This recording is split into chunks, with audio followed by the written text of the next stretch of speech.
સરકારી ગોડાઉન સામે રોડ ઉપર ટાટા કંપનીની ગાડીમાં અનાજ એટલે કે ઘઉંની ચોરી થઈ છે, તો ત્યાં રૂપિયા 13,70,520 રૂપિયાનો મુદ્દામાલ ઝડપી લેવામાં આવ્યો છે અને ત્યાંથી ગાયબ કરી દેવામાં આવ્યો છે। તો સાથે વાત કરવામાં આવશે કે હવે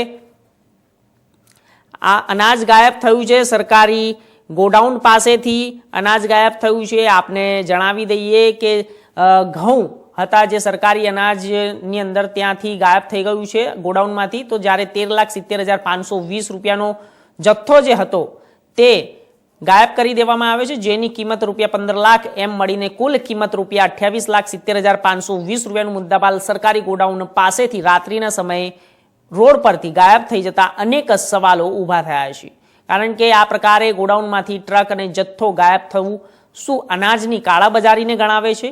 તો પુરવઠા વિભાગના અધિકારીઓએ વાહન કોન્ટ્રાક્ટરોને પણ સંડોવણી છે કે નહીં તે પણ તપાસ કરશે। પછી આ પ્રકારે અગાઉ પણ આ રીતે ટ્રક અને અનાજનો જથ્થો ગાયબ થયેલો છે, તો હાલમાં જ આ પ્રકારની ઘટના સામે આવી છે અને અધિકારીઓ અને ગોડાઉન મેનેજરની બેદરકારી સ્પષ્ટપણે જોવા મળી છે। જો કે આ સમગ્ર મામલાને લઈને વધઈ પોલીસ મથકે ચોરીની ફરિયાદ નોંધાવવામાં આવી છે, ત્યારે આ મામલે યોગ્ય પારદર્શક તપાસ કરવામાં આવે તે જરૂરી બન્યું છે। અત્રે નોંધનીય છે કે થોડા દિવસ પૂર્વે તસ્કરોએ સાપુતારા પોલીસ મથકના ગામડાઓમાં ઘરફોડ ચોરી કરી તરખાટ મચાવ્યો હતો। તેવામાં વધઈ ખાતેથી ભેજાબાજ તસ્કરોએ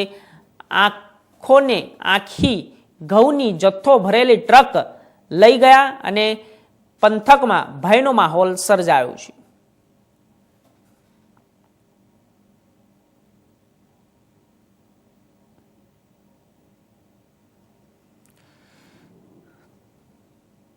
તો તસ્કરોએ આખી ઘઉંનો જથ્થો ભરેલી ટ્રક ઉઠાવીને લઈ ગયા છે અને અત્યારે હાલ આરોપીઓને ઝડપી પાડે તેવા ચક્રો ગતિમાન કરવામાં આવ્યા છે। ચોરીઓની ફરિયાદ નોંધાઈ છે।